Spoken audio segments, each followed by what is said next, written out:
그날 오후 내내 영진 씨는 동생의 행방을 찾고 있었습니다. 종호가 그때 이제 얘기를 했어요. 형 잠깐 우리 집에 좀 갈게. 종호야 나 돈가스 시켰대. 먹고 가라. 아니야 형 갔다 와서 먹으면 되잖아 형. 별거 아닌 것처럼 해가지고 그렇게 해서 갔어요.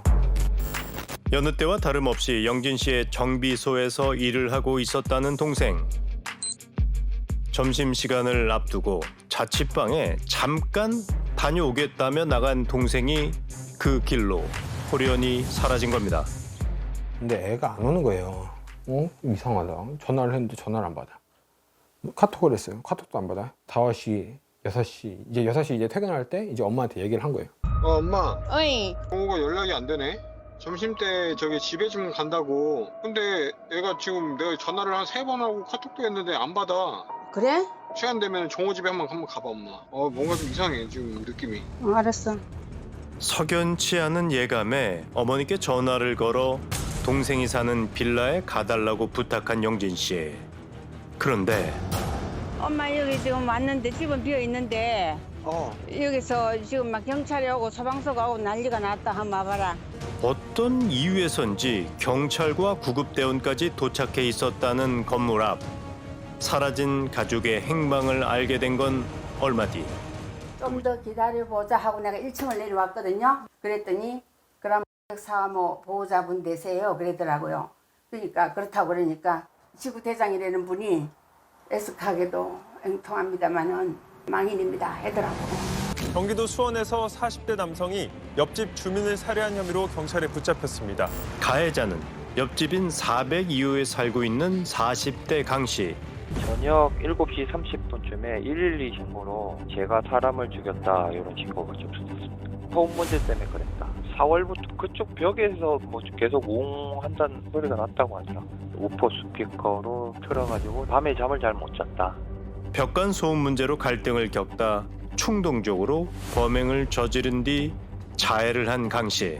제가 나갔던 것 중에는 제일 참혹했죠. 일단 방 안에 피가 엄청 흥건하게 있었고요. 방 안에 두 분이 누워 계셨고 이제 한 분은 누가 봐도 명백히 그냥 신정지 상황이신 분이셨고 한 분은 이제 자해를 하셔가지고 하지만 혈압이 되게 낮은 상태였고 그래서 아마 그렇게 힘없이 누워 계셨던 것 같으세요. 병원에 이송된 뒤 강 씨는 치료를 받았지만 영진 씨의 동생은 이미 몇 시간 전 세상을 떠난 뒤였습니다. 동생의 사인은 과다출혈, 날카로운 흉기에 숨을 한 차례나 베이고 찔린 상태였는데요. 부엌칼, 식칼 이런 걸로 이제 이렇게 여러 차례 이렇게만 얘기했거든요. 이게 경찰이 이렇게 묘사만 이렇게 해줬을 때는 9번 정도라고 생각했어요. 9번. 9번도 솔직히 얼마나 고통스러웠을까 생각하는데 21번이라고 하니까 분통이 터지더라고. 황망한 죽음을 맞은 동생은 33살의 김종호 씨. 금방 돌아올 거라 생각해 작업복도 갈아입지 않고 집으로 향했다가 사건에 휘말렸는데요. 그런데 가족들은 종호 씨의 죽음에 도무지 이해되지 않는 점이 있다고 합니다. 댓글들 보니까 진짜 너무 화가 나는 거예요. 이거 층간소음 안 당하면 모른다. 근데 이건 제 동생은 원인을 제공 안 했거든요. 아무 제공 안 했어요.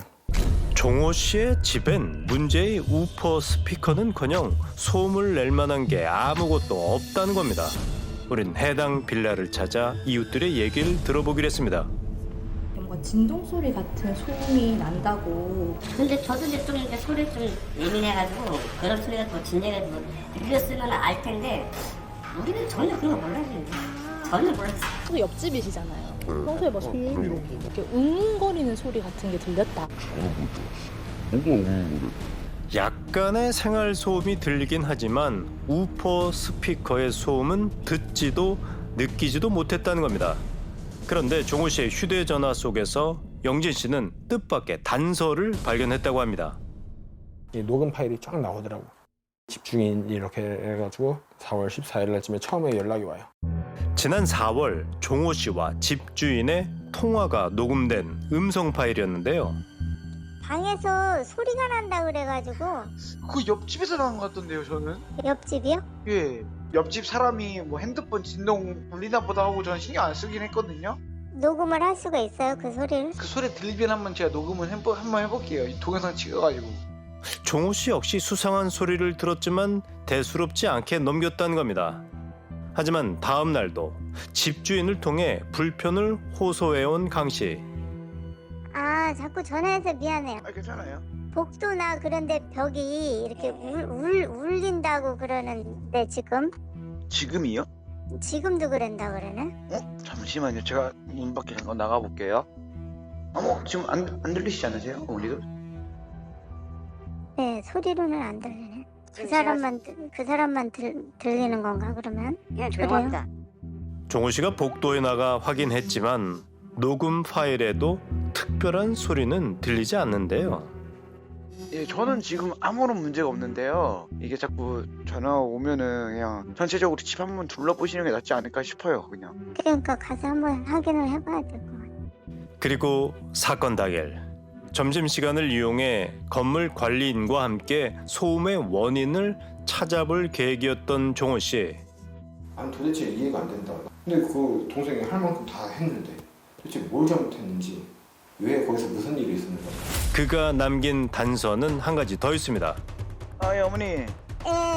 그 제가 저번에 말씀드렸던 그 웅거리는 소리 핸드폰 동영상으로 그걸 촬영을 했어요. 소리가 들리긴 하는데 이게 말하는 것처럼 들리는 게 아니고 핸드폰에 좀 스피커를 가까이 귀를 대고 해야지 이 소리구나 이렇게 들리긴 해요.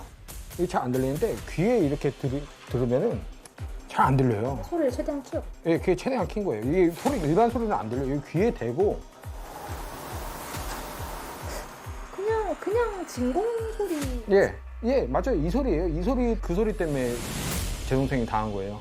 바로 사건 발생 이틀 전 종호 씨가 자신의 집에서 들리는 소리를 촬영한 동영상입니다. 분명 같은 건물에 사는 이웃들이라면 한 번쯤 이 소리를 들었을지도 모릅니다. 전화인가? 난 모르겠거든요. 네.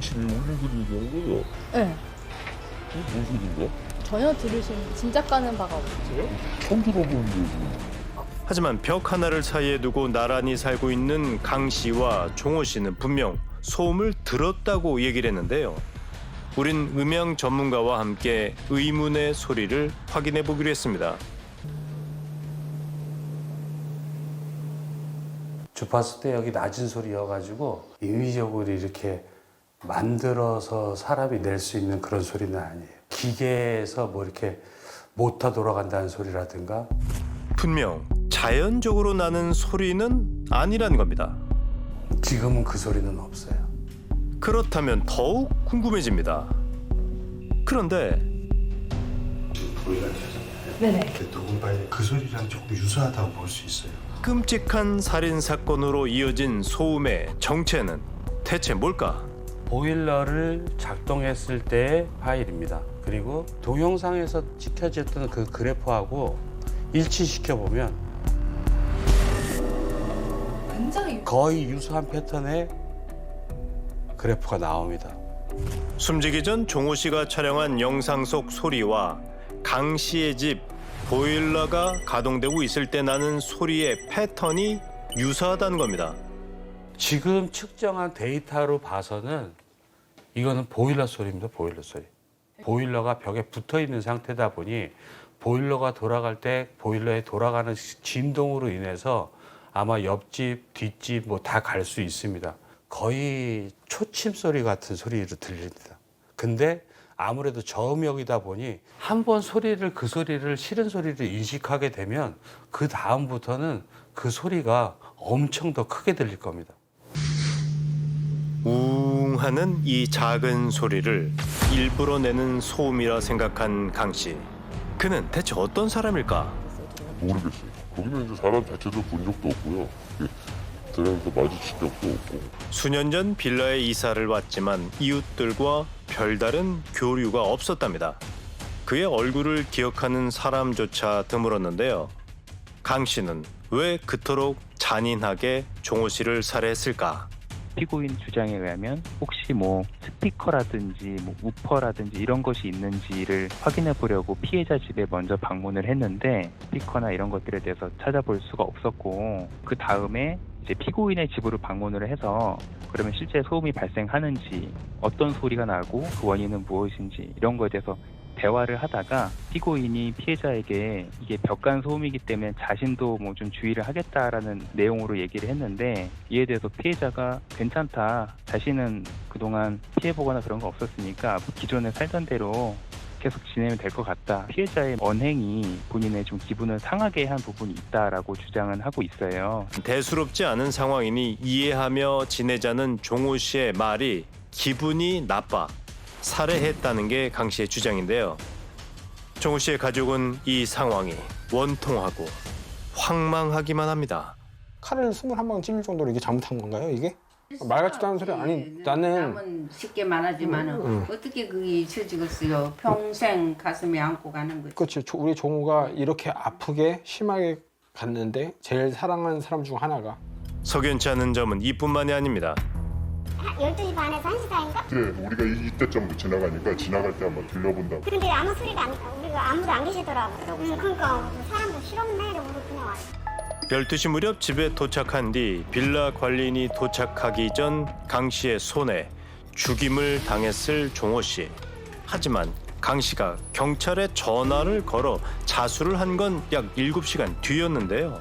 혹시나 해서 저 현관문을 종호야 하면서 부르면서 문을 열고 들어갔어요. 가족이 왔구나 싶었는지 그때서 신고를 한 거예요. 전문가는 강 씨가 반사회적인 성향을 갖고 있다고 분석합니다. 필요 이상의 과잉살인을 하는 경우에는 그런 거를 오버킬이라고 하는데, 그런 경우에는 이제 합리적인 테두리를 벗어났다고 보는 게 맞을 것이고, 평상시에 분노 조절이 잘 안 되고, 그리고는 대인관계도 오랫동안 끊어져서 지금 전혀 뭐 타인과 의사소통이나 교류를 할 수 있는 상황이 아니고, 이제 자신의 자존심을 건드리는, 자신의 말이 수용되지 않는다라는 느낌을 받으면 이렇게 공격했을 가능성, 이런 것들 충분히 있죠.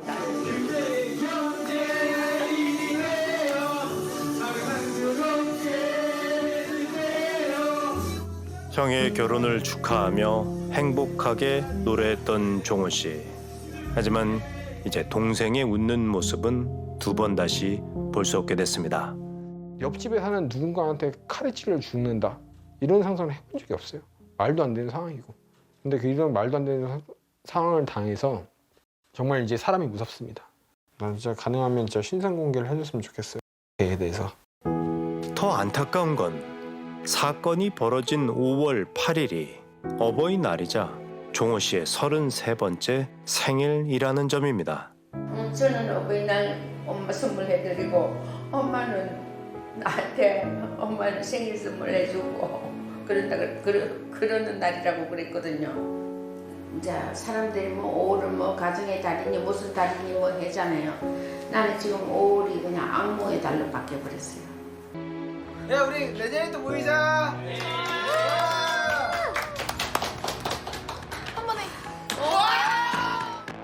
이웃의 민원을 함께 해결하려 했던 종호 씨.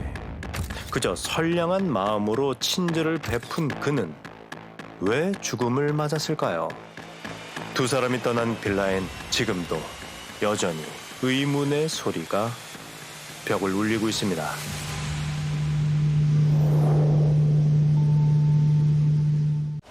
매일매일이 오싹하답니다. 대구에서 고시텔을 운영하는 김대균 씨. 살다 이런 일은 처음이랍니다. 이거 10년 됐어요, 10년. 해놓은 지가. 처음이라요, 저는 사람. 매일 섬뜩하고 이상한 일이 벌어진다며 우리를 안내한 곳은 고시텔 건물 2층이었습니다.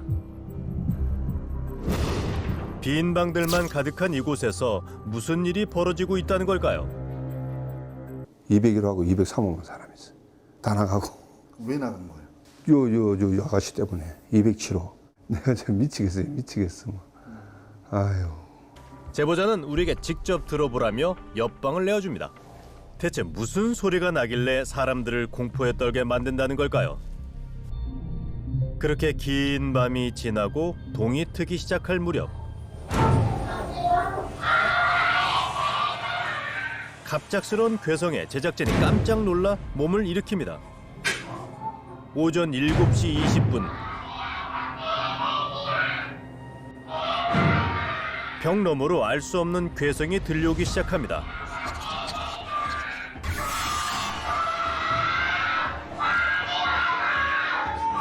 복도에 나오자 더욱 크게 들려오는 괴성.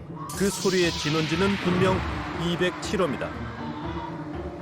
시도 때도 없는 괴성에 가장 큰 피해를 보고 있는 건 입주자들과 이웃 주민들입니다. 너무 기괴해요, 소리가. 사람 말도 아니고 소름 끼치니까 이게. 너무 스트레스 받으니까 악을 너무 지르니까 노래서 다녀요. 하지마 미친. 안 그래도 우리 투자했다가 이사 가려고. 뭐 이 좋은 사람들 어떻게 사는지 몰라.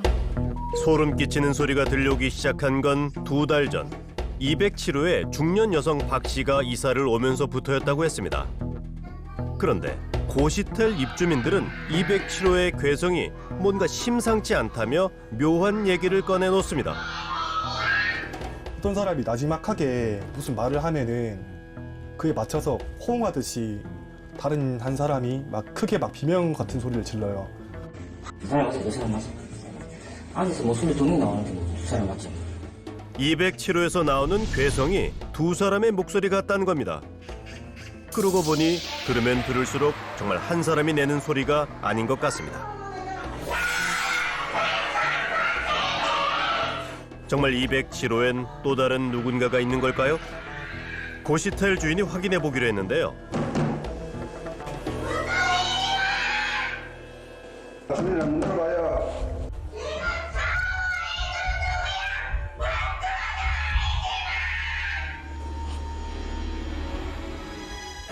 무슨 일이세요? 왜 그렇게 감을 질러요? 아니야. 감 소리가 나기 때문에 내가 그런 거야. 내가 감도 안 그러면 감을 지르겠어. 나 샤워하고 있어요. 누가 있어? 아무도 없어요 여기. 아니 2사람이 지키는 것 같아서 내가 그런 거야. 아무도 없어요. 당신은 왜 나를 뭐 가노? 감 지르지 말고. 아니. 누가 있어? 아이고 자신이 낸 소리가 아니라며 고함을 치던 여인, 거칠게 문을 닫아버리는데요. 참다 못한 집주인이 결국 경찰에 도움을 청합니다. 여보세요. 경찰관이요. 예, 안녕하세요. 네. 그녀가 순순히 문을 열었습니다. 뭐 다른 일 있습니까? 서로 조금씩 조용하게 여기서 하시면 됩니다. 조금 전 거칠게 반응하던 사람이라고는 도무지 믿어지지가 않습니다. 경찰이 확인한 결과 207호의 그녀 외에 다른 사람은 없는 것 같다는데요. 네, 자, 문 닫아주십시오. 예. 이대로 둘 순 없습니다. 그녀의 괴성을 막을 방법은 없는 걸까요? 하다못해 스티커라도 떼야 되는 거 아니에요? 스티커 하나만 더 날리길걸요. 인생이 문제라가지고 고속도로 될 정도는 맨날 못 건드려. 출동은 했지만 타인에게 위해를 가한 것이 아니어서 경찰도 딱히 방법이 없답니다. 우리는 집주인과 함께 207호 여인 박 씨가 고시텔 계약 당시 적었던 예전 주소지를 찾아가 보기로 했습니다. 전에 파시던 분, 그 여자분 하나 있었죠. 103호. 혹시 이곳에서 그녀의 가족에 대한 정보를 얻을 수 있지 않을까요? 아이고 내가 그것 때문에 얼마나 빠지는지 압니까? 우리 지금 손해도 얼마나 많은지 몰라게. 시끄러 못 산다고 다 나간다 그제 우연기인겨. 예. 이사비 저가고 내 2달만 내보내고 막. 그거 나가고 내가 속이 시원하다 속이. 이곳에서도 괴성 때문에 주민들의 항의가 끊이지 않았답니다. 207호 여자는 대체 왜 이런 괴성을 내지르는 걸까요?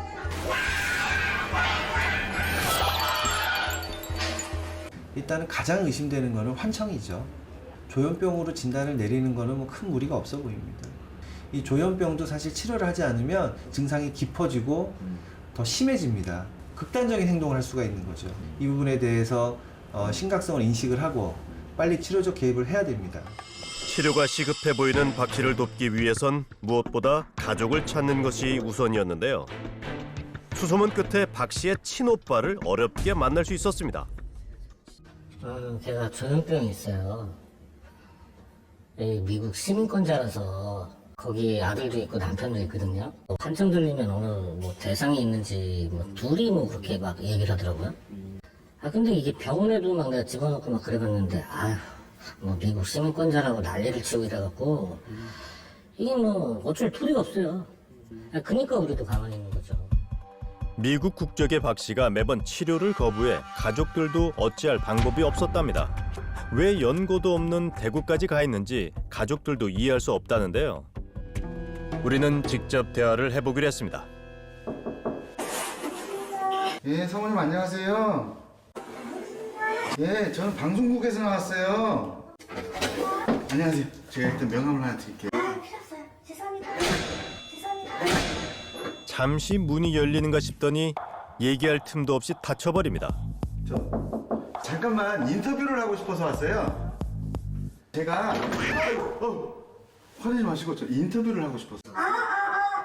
그러면 제가 우리 사모님 관할 보건소에선 그녀를 도와줄 수 있지 않을까요? 저기 미국으로 돼 있다는 거죠. 스스로 치료를 해야지 하면 좋은데 이분이 그 병에 대한 인지도도 없고 그렇다면 이게 안 되고요. 그 청장에 의한 그 강제 입원이 그거 안 되거든요. 그 지자체에서 할 수 있는 행정적인 절차가 어렵다는 거죠. 지금으로선 가족 말고는 박 씨를 도울 방법이 없답니다. 막막하던 그때 박 씨 오빠가 집주인에게 연락을 해왔습니다. 예, 내일 아침에 차 타고 올라온다 그랬거든요. 엄마가 여기 이사를 와서 방이 있어요. 그래서 엄마하고 같이 살자고. 하여튼 뭐 최고 빨리 처리하겠습니다. 예, 알겠습니다. 다행히 가족의 설득으로 박 씨가 서울로 올라가기로 했답니다. 다음 날 새벽 그녀가 가족들에게 가기 위해 부지런히 발걸음을 옮깁니다. 그것이 우리가 대구에서 본 그녀의 마지막 모습이었는데요. 여보세요? 네네. 지금 207호 뭐 여자가 다시 와가지고 지금 난리가 났어요. 난리가 또 다음 지난다 하고 가거든요. 정말로 내가 죽겠네 이거. 겨우 일주일 만에 이곳을 다시 찾게 될 줄은 정말 몰랐습니다. 207호에서 흘러나오는 익숙한 목소리. 정말 그녀가 맞습니다. 또다시 시작된 괴성에 고시텔 주인도 급히 2층으로 달려왔습니다. 왜 또 왔는지 모르겠네. 도대체 참말로 환장하겠어 정말. 방송이 나가고 일주일. 대체 그 사이 무슨 일이 있었던 걸까요? 이제 완전히 나는 해결됐다고 믿고 기분 좋게 구정을 시켰고 왔는데 여자가 보이더라고. 가슴이 콩질한다지 뭐. 가족이 있는 집으로 돌아간 박 씨가 자신을 괴롭히는 마음의 병을 치료할 거라 믿었습니다. 하지만 기대는 곧 실망이 돼 돌아왔는데요. 그녀가 207호를 떠난 지 사흘 만에 다시 대구의 고시텔로 돌아온 겁니다. 그런데 우리가 또다시 지켜본 결과 207호로 돌아온 그녀의 상태는 전보다 더 심각해 보였습니다. 알 수 없는 중얼거림과 괴성을 지르는 횟수가 훨씬 많아진 겁니다. 게다가 괴성의 강도도 훨씬 세진 것 같은데요.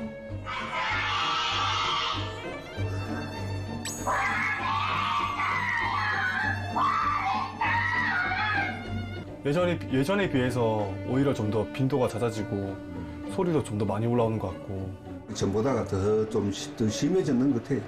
내가 보기에는. 박 씨의 가족을 만나 자초지종을 들어봐야겠습니다. 똑똑하긴 제일 똑똑하게 자란 애가 졌거든요. 6남매 중에서도 유독 특출한 자식이었답니다. 늘 집안의 자랑거리였던 딸이었기에 노모는 더 속이 상한다고 했습니다. 엄청나게 정해서 1등을 안 놓쳤어요. 웅변에서 또 막 이렇게 상 받고 걔는 남한테 경제에서 진흥을 싫어했고 공부도 굉장히 잘했고. 집안 형편이 어려워 상업고등학교에 진학한 박 씨는 우수한 성적으로 졸업한 뒤 대기업에 들어가 안정적인 생활을 했었답니다. 그러던 중 당시 주한 미군이었던 한 남자를 만나 사랑에 빠졌고 둘은 한국에서 결혼식을 올렸다고 합니다. 연애할 때도 자기가 설거지 다 하고 그냥 옷 있으면 옷 갖다 주고 완전히 머슴처럼 걔를 떠받치더라고요. 공주 모시듯이. 그래서 그러는 거예요. 남자도 안 새기다가.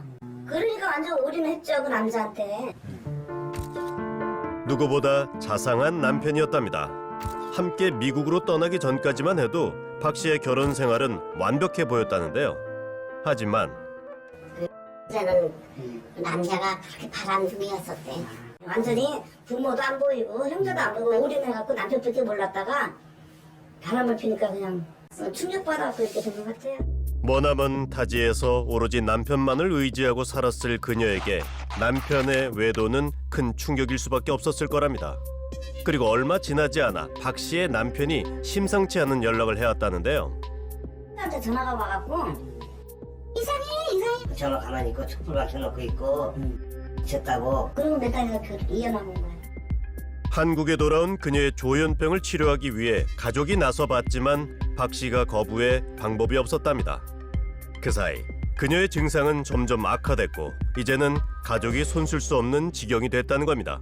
한 집에 저 방에다도 이 방에다도 밤에 잘 때는 자식이라도 무서워. 저거 돌아가지고 칼이라도 돌아 찔러 죽이려는 것 같고. 그래서 문을 걸고 잡으랬다고. 어떻게 하면 좋아? 가족들 역시 박 씨에게 치료가 시급하다는 걸 잘 알고 있었습니다.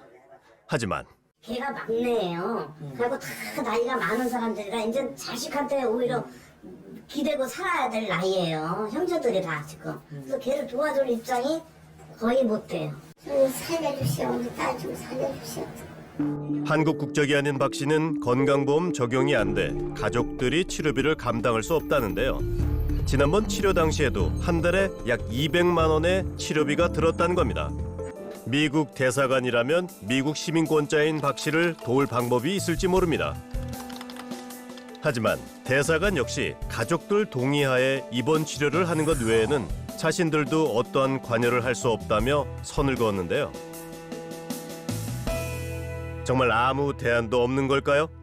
그런데 취재 도중 만난 미국 변호사가 가능한 방법이 있다고 했습니다. 미국 시민권자라고 하더라도 한국에서 그 거류증을 가지고 이 일종의 주민등록증 같은 거죠.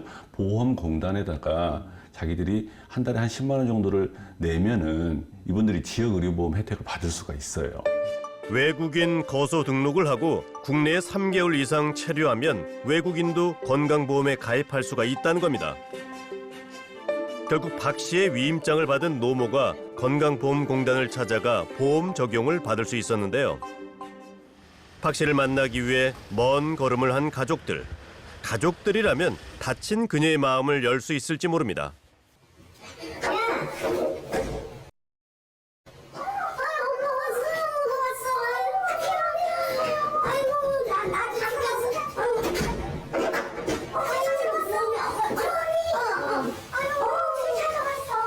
박 씨가 가족들을 반갑게 맞아줍니다. 나 보고 싶어서. 아유, 잘오셨어. 밤에 소리 지르고 그런다면서. 그런 거 없어요. 병원에 같이 가잖아. 내가 무슨 병원에 같이 가잖아. 그런 얘기 아니야. 하지 마. 그런 얘기 하려면 나가. 병원 얘기가 나오자 박 씨의 태도가 돌변합니다. 선생님, 안녕하세요. 아니, 저희가. 아니, 내가 너 맥주에 있던 것.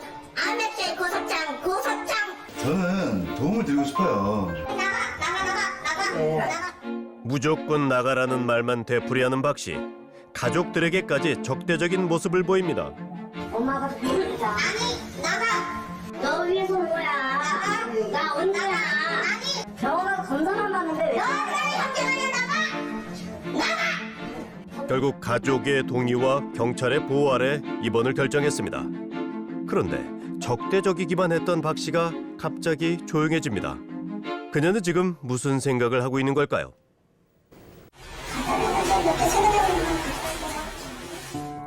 박 씨가 스스로 옷을 챙기기 시작합니다. 가족의 기나긴 설득이 그녀의 마음에 닿은 걸까요? 네, 고맙습니다. 입원 준비를 마친 후 담담한 표정으로 구급차에 오르는 박 씨. 엄마도 조금 이따 간다. 가서 볼게, 너 가서. 그렇게 병원으로 향하는 내내 그녀는 말이 없었습니다. 가족과 함께 병원에 도착한 박 씨. 먼저 정신과 전문의와 상담을 진행했는데요. 현재 그녀의 상태는 어떤 걸까요? 이 치료 과정은 사실은 장기간으로 진행될 가능성이 많을 것 같습니다. 하지만 경계심을 보이긴 하지만 사실 처음부터 공격적인 분들도 계십니다. 근데 그런 부분이 아니라 본인 이야기를 그래도 조금이라도 꺼내면서 이 관계를 시작하려는 모습들에 대해서는 저희가 그래도 치료에 손을 잡고 같이 나가는데 좀 기대할 수 있는 부분이지 않을까라는 생각이 들고 있습니다. 박 씨는 당분간 병원에 입원해 정밀 검사를 받고 치료를 진행하기로 했습니다. 여기 병원에서 보셨으면 좋겠어요. 안녕히 나 아주 나이 어린 게 그렇게 불쌍해서 살려야지. 이제야 고시텔에 평화가 찾아왔습니다. 가족들의 부탁으로 고시텔 주인이 박 씨의 짐을 정리하고 있었는데요. 일단은 뭐 우리 집에서 나갔으니까 난 기분은 좋은데 치료 잘 받아가지고 가족 품에 같이 오손도손 잘 그래 뭐 지냈으면 좋겠어요. 또다시 207호에서 괴성이 울려 퍼지는 일은 없을 겁니다.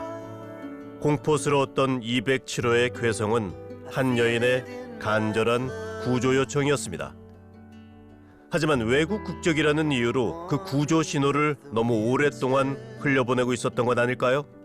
조금 더 일찍 적극적으로 방법을 찾았더라면 지금보다 더 빨리 모두가 원하는 결말을 만들 수 있지 않았을까요?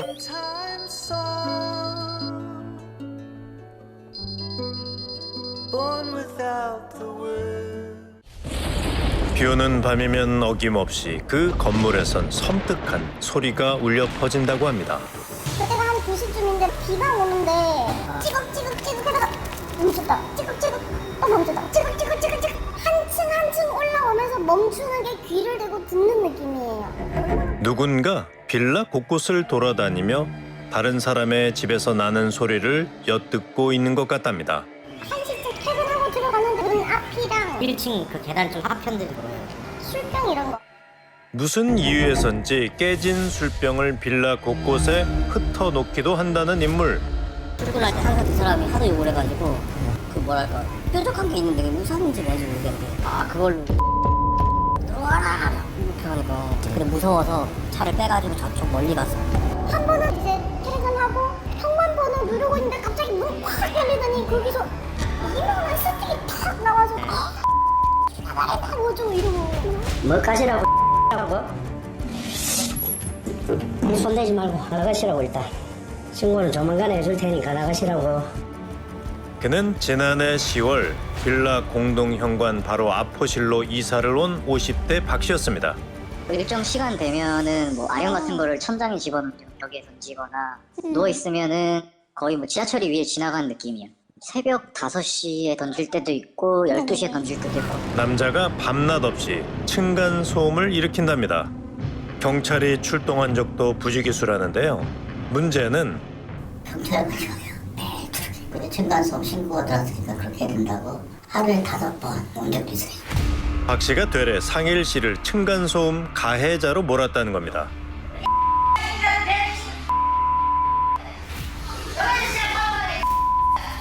심지어는 제가 와가지고 들린다고 빠가는데 어떻게 했어요. 그러니까 이 어깨를 느끼니까 저는 이사를 갑니다.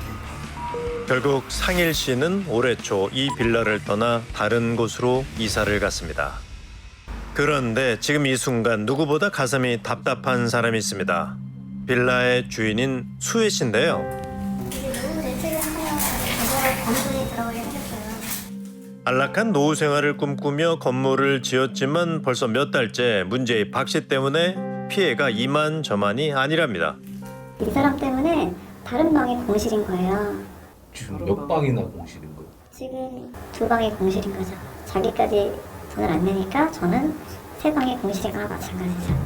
이웃들을 내쫓다시피 한 박 씨가 벌써 여러 달째 월세도 안 주고 있다는 겁니다. 게다가 부동산에서 이제 소개했잖아요. 그래서 그분이 거의 3층에 올라가서 사진을 찍고 내려오는데 이 사람이 쓰레기를 그 사람한테 던졌다는 거죠. 아, 새로 들어오실 사람? 네, 근데 그 사람이 그 일을 겪고 가버렸어요. 참다 못한 수혜 씨는 그를 내보내기로 결심했다고 합니다. 하지만 원래 3월 23일까지 비우라고 했었네요. 비우라고 여러 번 말했어요. 그리고 이제 계약서에도 2달 연체될 경우에 심을 빼도록 이의를 제기하지 않는다는 내용도 있고. 급기야 소송까지 하게 된 박 씨와의 악연. 우린 박 씨와 수혜 씨의 임대차 계약을 중개했던 부동산을 찾아 얘기를 들어보기로 했습니다. 맨 처음 봤을 땐 멀쩡했죠. 돈도 하나도 없는 사람이 무보증으로 그것도 보증금도 없이 진짜 주인분한테 사정을 해가지고 해줘야 된다고 그랬어요. 박 씨의 딱한 사정에 수혜 씨를 설득해 계약을 성사시켰다는 홍 사장. 황당한 일이 벌어진 건 얼마 뒤였답니다. 입주해서 사는데 갑자기 생뚱맞게 왜 TV는 없냐. 그래 없으니까 이제 없다고 그랬는데 이제 그걸 갖고 이제 신고했더라고요 경찰에다가. 남자는 정말 왜 이러는 걸까요? 오늘만큼은 반드시 박 씨와의 단판을 짓겠다는 수혜 씨가 그 답을 들어보기로 했습니다. 네, 집주인입니다. 박 씨는 흔쾌히 문을 열어주는 듯 했습니다. 그런데 신분증 신분증이요? 현장 안 보자고. 사진 찍은 걸로 보여드릴게요. 마련하면 됐습니다. 아가 빨리 나무 집에서 좋은 말 할 때. 집주인은 걸 믿을 수 없다며 신분증을 달라고 목소리를 높이는 박 씨. 임대료는 왜 안 내신 겁니까?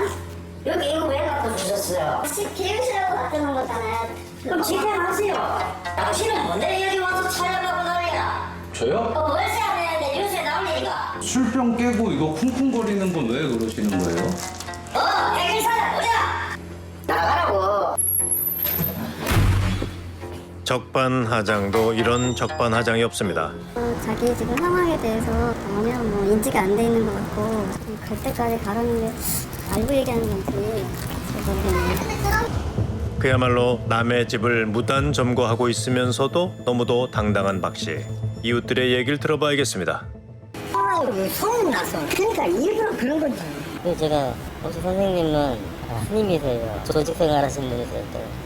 나 건달이에요. 이 울산에서 왔어요. 지방에서 급하게 왔고. 지난해 10월 380여 킬로미터 떨어진 곳에서 혈혈단신으로 이사를 왔다는 남자. 우린 수소문 끝에 박 씨를 아는 사람을 만날 수 있었습니다.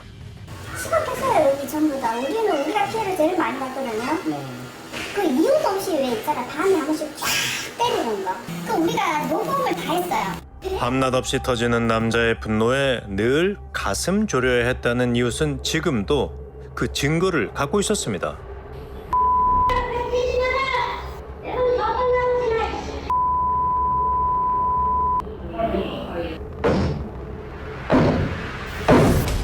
그는 정말 왜 이런 행동을 반복하는 걸까? 우린 박 씨를 직접 만나 자세한 얘기를 나눠보기로 했습니다. 계세요. SBS 오현주 PD입니다. 어제 만나 뵀다. 안녕하세요. 잠시 얘기 좀 가능하세요? 그래서 속을 읽어도 괜찮죠? 뭐 하고 계셨어요? 식사? 아니 뭐 상관없습니다. 박 씨는 우리를 반갑게 맞아줬는데요. 일단 저 명함 하나. 뭐야 사람들이 뭐 많이 이사 가시고 여기 살기 너무 힘들다. 그분들이 어떻게 얘기를 하던가요? 당신들 제보해 놓은 걸 여기 거주도 하는 놈 아닙니다. 여기 사는 놈 한 놈도 없습니다. 그럼 여기 많이 살고 계시던데. 근데 그 조사하는 분도 아니고 취재도 아닌 것 같은데. 저요? 저는 취재. 어이 뭐야 너? 나가시라고. 이유 알기 힘들까요? 이 양반이 정신이 좀 이상하다. 저요? 내가 당신한테 왜 이유를 설명해야 되나? 분명 동의를 얻은 취재였음에도 돌연 화를 내더니 기어코 우리를 내쫓은 박 씨. 얼마 뒤 그는 궁금한 이야기와의 사무실로 전화를 걸어왔는데요. 예, 여기 오현두라는 분 계시죠? 교양국에. 아무래도 PD의 정체가 수상하답니다. 그는 이 취재가 왜 시작된 건지도 알 것 같다고 했는데요. 제보한 놈이 어떤 놈인지 알아요. 이 집에 있는 놈도 지하고 같은 놈이고 옆에 있는 놈도 내 아버지 흉내내고 있잖아. 10년 동안 있죠. 경찰과 공권력으로부터 미행 사찰, 그들과 공무원 를 지금 여기 다 따라와서 작업하고 있잖아요. 이게 다 무슨 얘기일까요? 모든 게 자신을 괴롭히는 이웃의 계략이란 겁니다. 지금 10개월째 피해로 90앞을 신고했습니다.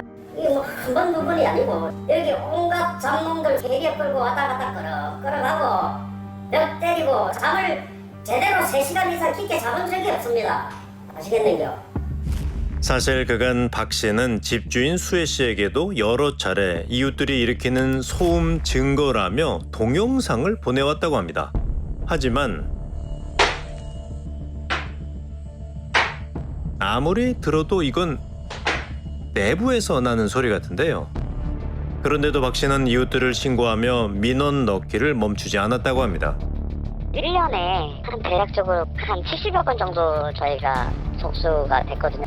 주로 이제 옆집에서 이제 소리가 나고 있다. 집주인분 동의 받아서 열었었을 때 이제 아무것도 없는 걸 확인을 하고 저희가 이제 그런 내용을 알려드렸어요. 존재하지도 않는 피해를 당하고 있다는 박 씨. 스스로가 누군가한테 피해받고 있다라는 생각을 강하게 가지고 있는 것 같아요. 누군가가 나를 괴롭히고 있는 위험한 상황, 불안전한 상황이다라고 인식을 하니까 폭력적이고 때로는 위협적인 행동들로 자기를 방어하려고 하는 행동들이 나타나게 되는 거죠. 다만 우리나라 정신보건법의 허점 중에 하나가 이런 정신질환에서의 어떤 치료 영역을 가족에게 부담을 하고 있습니다. 근데 지금 이분 같은 경우 혼자 살고 계시잖아요. 즉 사각지대가 생기는 거고 이분 역시 그럴 가능성이 상당히 커 보여요.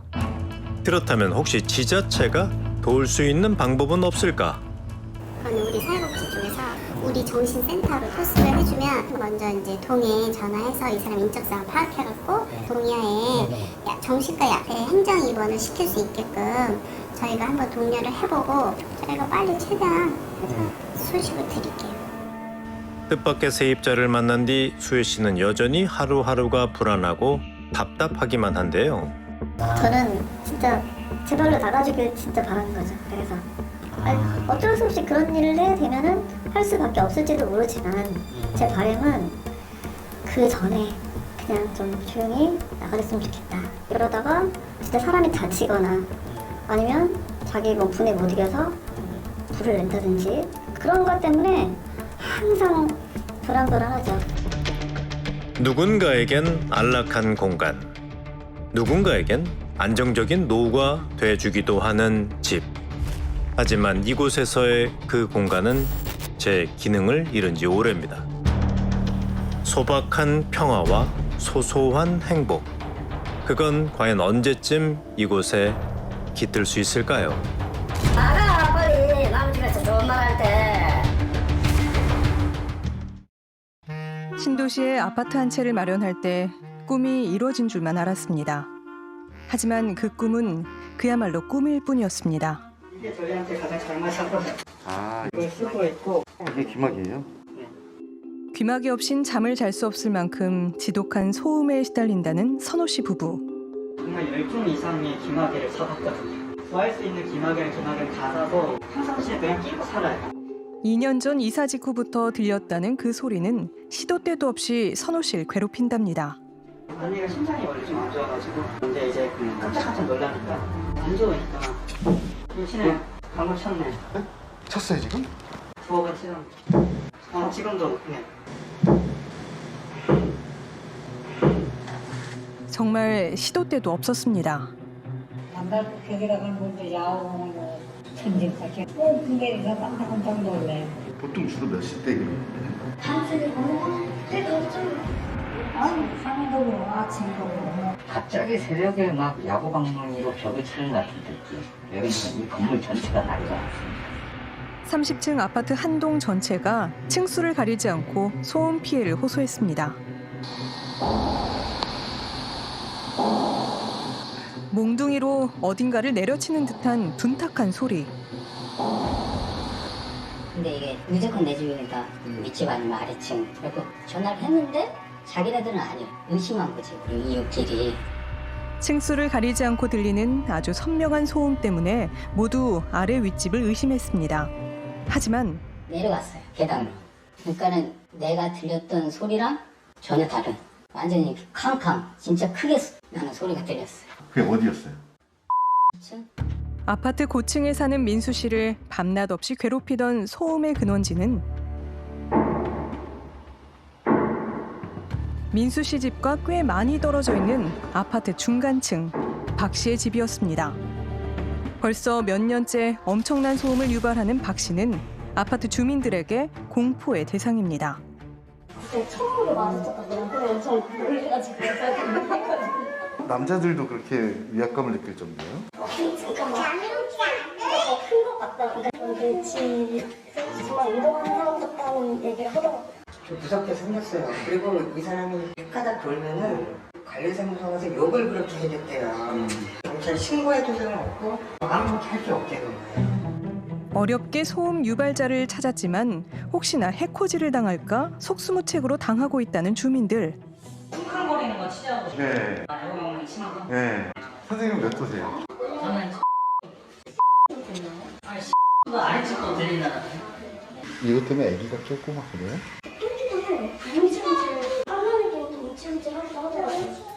박 씨가 내는 소음은 어느 정도일까? 우린 층수가 서로 다른 네 집의 동의를 얻어 카메라를 설치해보기로 했습니다. 카메라를 설치하고 얼마 지나지 않아 방금 또 치기 시작했네요.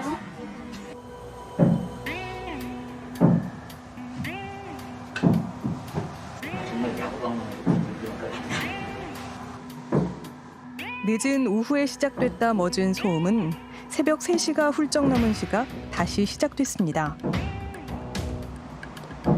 한 번 시작하면 짧게는 몇십 초에서 길게는 몇십 분간 지속되는 소음.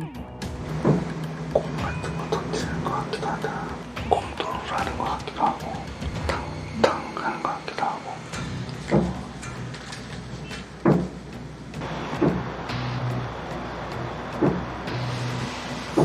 계속 치고 있습니다.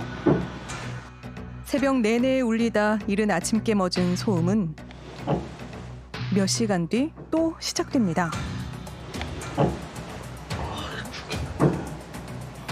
아파트를 뒤흔드는 둔탁한 소음은 주민들의 일상을 송두리째 흔들고 있었습니다. 이웃들과 교류하는 일이 거의 없이 집안에서 두문불출한다는 소음 유발자 박 씨.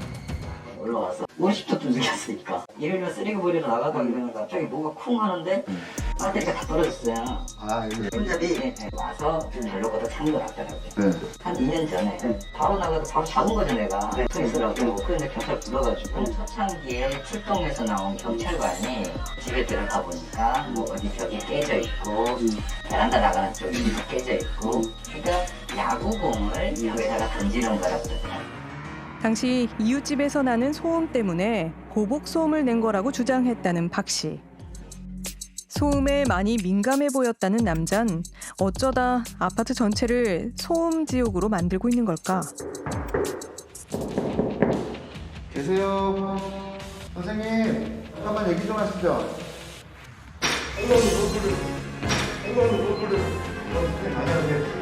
선생님, 저는 그 SBS 방송국에서 왔어요. 소음이 멎은 복도의 모습을 드러낸 남자. 방금 소리는 선생님이 내신 거예요? 쿵쿵 소리 나는데? 선생님 내신 거 아니에요?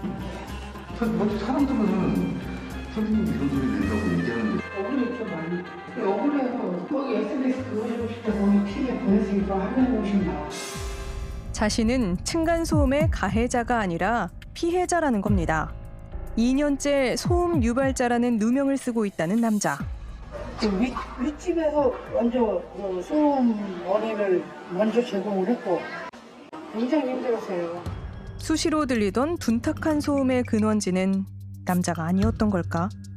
그런데 그가 말하는 소음의 종류가 이웃들의 그것과는 달랐습니다.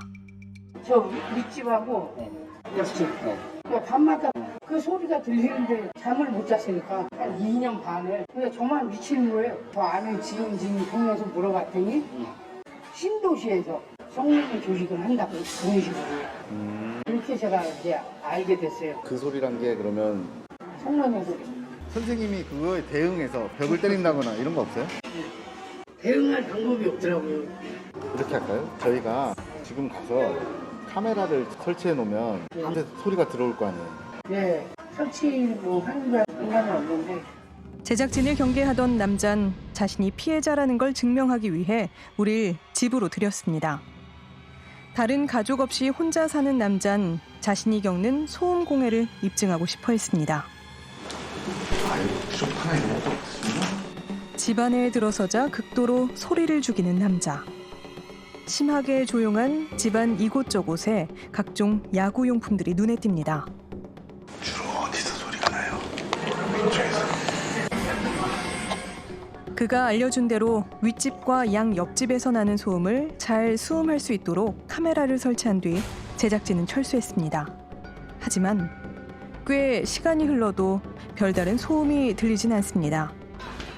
그런데 갑자기 일어난 남자가 불을 켜고 카메라를 집어들어 집을 나섭니다. 무슨 문제라도 생긴 걸까? 여기요.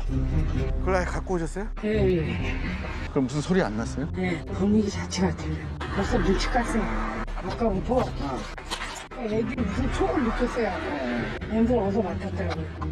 아무래도 불법 성매매 영업을 하는 이웃이 눈치를 채고 영업을 하지 않는 것 같답니다. 교묘한 그들 때문에 답답하기가 이루 말할 수 없다는 남자. 제가 오죽하면 그래. 제가 죽으려고 몇 번 떼어내려 했어요. 왜? 뭐가 그렇게 힘들어요? 사람을 못 살게 보니까. 저 진짜 한두 번도 아니고 떼어내리고 싶었고 이 차로 그냥 그 정면으로 오는 차에서 때려버리고 싶었어요. 진짜 몇 번씩. 형한테도 혹시 그 얘기 하셨어요? 다 알아요. 그럼 형님도 그 소리를 들었대요? 그쵸? 성매매 소리? 네. 형님도 들었대요? 들었어요. 자신의 고통을 알아주는 건 친형뿐이랍니다. 아, 형님분이시구나. 그 사람들은 저희를 진짜 어떤 층간소음의 유발자니 뭐니 해가지고 일거수일투족을 감시하고 자기들 마음대로 우리 괴롭히고 해서 저도 그 사람들한테 당하고 살 그런 입장이거든요. 층간소음 잘못되면 서로가 불행하게 됩니다. 형제를 괴롭히고 있다는 소음의 정체를 찾아야 하지 않을까? 그러면 일단 저희가 이거 드릴 테니까 또 조용히 이렇게 들고 가셔서 하루만 놔둬보세요. 네, 알겠습니다. 고생하셨습니다. 외부인이 드나들어 눈치를 챈 것 같다는 남자에게 카메라만 쥐어준 채 다시 녹화를 해보기로 했습니다. 그렇게 홀로 다시 집으로 돌아가던 남자. 그런데 그 시간이 걸려갔다. 어떤까지 이메일을 받았을 테지. 하여튼 뭐 의심은 많이 해봐야죠. 아무도 없는 지하 주차장에서 마치 누군가와 대화를 나누는 것처럼 말을 하는 남자. 집 안에 들어선 뒤에도 그의 혼잣말은 이어졌습니다. 주거품. 그냥 그거 기밀이야 그냥. 남잔 누구와 대화를 나누는 걸까? 자정 무렵부터 심해져 동이 트기 전까지 이어진다는 이웃집의 성관계 소리는 그날 밤 한 번도 들리지 않았습니다.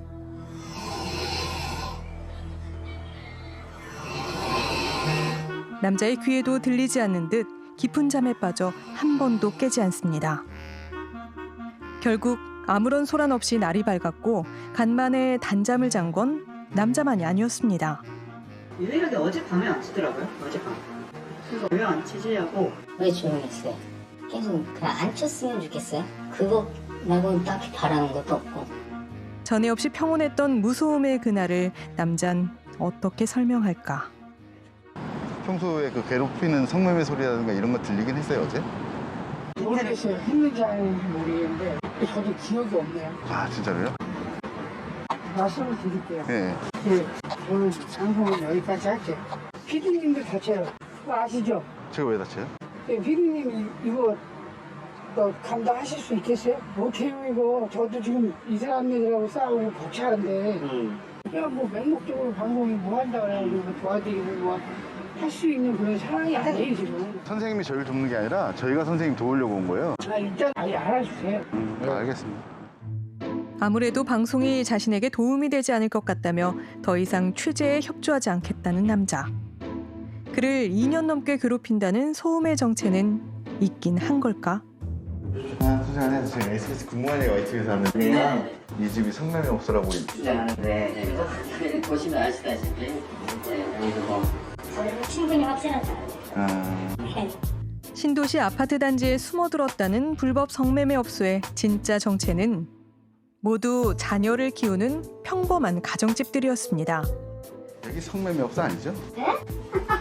무슨 그런 말을. 저는 그 사람을 진짜 명예훼손 그런 걸로 처리하고 싶어. 온 사람이 그러고 돌아다니는 거잖아.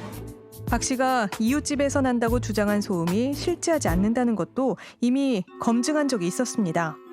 자기가 피해자라고 얘기를 해서 경찰관이 직접 소음 측정기를 들고 들어갔었다고 알고 있는데 일어나지 않았죠. 경찰이 이웃집에서 나는 소음이 없다는 사실을 확인해줬지만 받아들이지 않았다는 박 씨. 어디 가시는 분이에요? 제작진에게 억울함을 토로하던 남잔 하루 만에 차갑게 돌변했습니다. 저희는 선생님 도와드려요. 아니 글쎄 안 도와줘도 돼요. 둘 중에 하나예요. 지네가 뒤지는 거 내가 뒤지는 거. 난 내가 걸고 하는 건 다 됐어요. 그 계단실 앞에서 계속 밤도 새봤어요. 근데 쿵쿵 하는 소리 나는데 그런 성매매 소리 이런 건 못 들었어요, 제가. 남을 어떡하라고 그래서. 법도 진실을 못 밝혀주고 지금 이러고 있다고요. 어쩔 수 없어요. 이거는 저 사람 애들하고 나하고 뭐 팔벌이를 내든가 둘 중에 하나인데 법적으로 어떻게 뭐 재판 같은 거 뭐 해서 일단 해놓고 내가 저 사람들 칼로 쑤시는가 뭘 해야지. 어휴, 그건 안 되죠. 네? 뭐 층간소음으로 해결하는 게 이게 몇 개였겠습니까? 다 살이지. 아무도 자신의 말을 믿어주지 않아 진실을 밝힐 방법이 없다며 극단적인 이야기를 쏟아내는 박 씨. 남잔 생각했던 것보다 훨씬 위험해 보였습니다. 현재 자료만으로 볼 때도 좀 정신병적인 가능성은 꽤 높다 이렇게 보여져요. 아래쪽에서 성매매를 한다든지 자기를 괴롭히려고 일부러 그렇게 해서 뭐 자기를 어떻게 하려고 한다든지 뭐 이런 게 이제 피해망상적인 내용이니까 과격한 말을 반복적으로 하고 야구방망이를 가지고 뭐 자꾸 친다든지 뭐 이렇게 하고 치료를 하는 그 시스템으로 들어와야 되니까 행정입원 쪽이 가장 좋을 것 같습니다. 이웃들이 불법 성매매를 한다는 망상에 사로잡혀 공격적인 모습까지 보이는 남잔 치료가 시급해 보인답니다. 망상일 경우에는 더 이제 체계가 되면은 저 사람이 날 해치려고 하는구나 이렇게까지 발전할 수가 있고 그게 더 발전되면 본인이 자기를 보호하기 위해서 먼저 공격할 수도 있는 상황이 벌어질 수도 있는 거죠. 함께 살지 않아 동생이 겪고 있는 정신적 문제를 눈치채지 못했을 형. 우린 그를 만나 박 씨의 치료를 의논하려 했습니다. 그런데 누구신데요? 예, 저번에 통화했던 SBS PD예요. 왜 자꾸 괴롭히시는 겁니까? 아니, 그만하세요. 전화하기 싫습니다. 끊습니다. 괴롭습니다. 선생님. 그는 제작진에게 적대감을 보이며 동생의 상태에 대한 설명을 듣기 거부합니다. 박 씨의 정신과 진단과 치료를 위해선 유일한 가족인 형의 동의가 절실합니다. 응급 입원은 이제 기본적으로 자살 위험성이라고 하는데요. 흉기를 들고 동네를 돌아다닌다든가 누군가 곧 때릴 듯이 아니면 본인이 또 뭐 뛰어내릴 듯이 자해를 할 듯이 뭐 여러 가지 징후들을 보이면 응급 입원 적극적으로 하는데 이건 전혀 그런 게 없어요. 지금 현재로서는 참 힘듭니다. 좀 응급 입원 자체는. 경찰 역시 그간 여러 번 출동을 하며 박 씨에 대한 치료 방법도 찾아봤지만 직접적인 위험 행동을 하지 않는 박 씨를 가족의 동의 없이 입원시킬 방법이 없었답니다. 하지만 정신건강보건법에 뭐 실질적으로 어떤 타인에게 위해를 가해야 된다, 아니면 본인이 자해를 했다, 이런 거를 요건으로 하는 게 아니에요. 위험이 있을 것을 요건으로 하고 있잖아요. 법 자체가. 제작진과의 인터뷰에서 살인에 대한 암시성 발언을 했던 남자.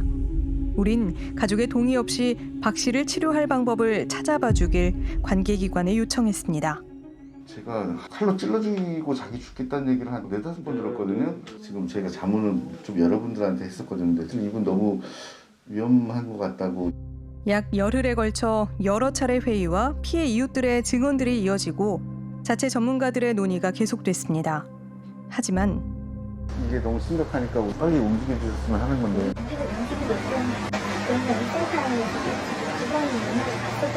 나 그렇게 위험한 사람 아니다, 나쁜 사람 아니다 그렇게 얘기하셨다고 하더라고요. 그분은 강제로 할 수 있는 법을 없고 이분이 자살이 일어난 행위를 안 했을 경우에는 자발로 법적으로 그렇습니다. 점점점 더 원칙적으로 더 막 스트릭트하게 명확하지 않으면 움직이지 않는 거예요. 나중에 법적으로 괜히 골치가 아파지니까. 그러니까 이게 지금 이 일종의 법의 약간의 맹점이라니까요. 안인덕 사건 같은 경우도 입원을 시키려고 계속 노력을 했거든요. 근데 그 입원이 안 된 상황이잖아요. 그래서 그런 일이 벌어진 겁니다. 질환을 앓고 있는 환자의 인권만큼 그 곁에 살고 있는 이웃들의 안전도 아주 중요한 문제입니다. 5명이 숨지고 15명이 다친 사건. 강제 입원 요청이 있었지만 이를 외면했던 게 잘못이었다고. 남양주 존속 살해 사건에서 볼 수 있듯이 흉기로 위협하는 상황이 벌어지고 있지 않다며 대수롭지 않게 여겼습니다. 언제 터질지 모를 시한폭탄을 두고 폭탄이 터지기만을 기다리는 이 상황이 너무 불안하고 또 끔찍합니다.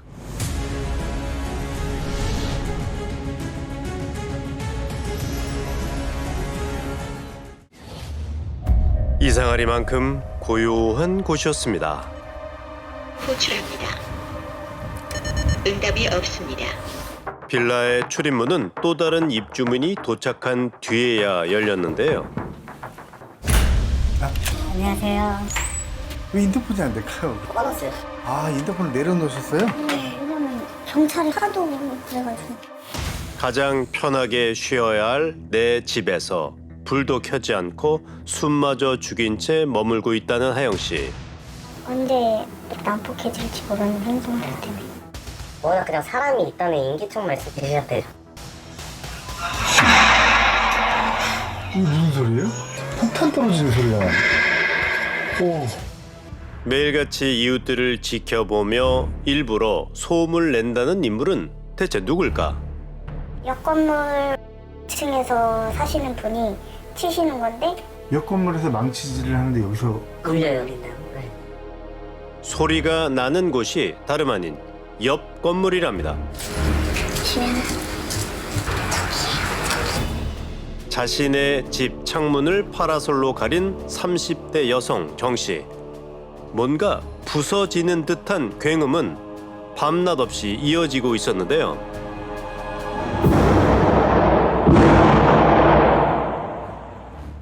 옆 건물인 저희도 이런데 실제로 사시는 분들은 못 버티고 나가시는 거예요. 싸우고. 나갔다고요? 여기는 지금 한 세대밖에 없어요.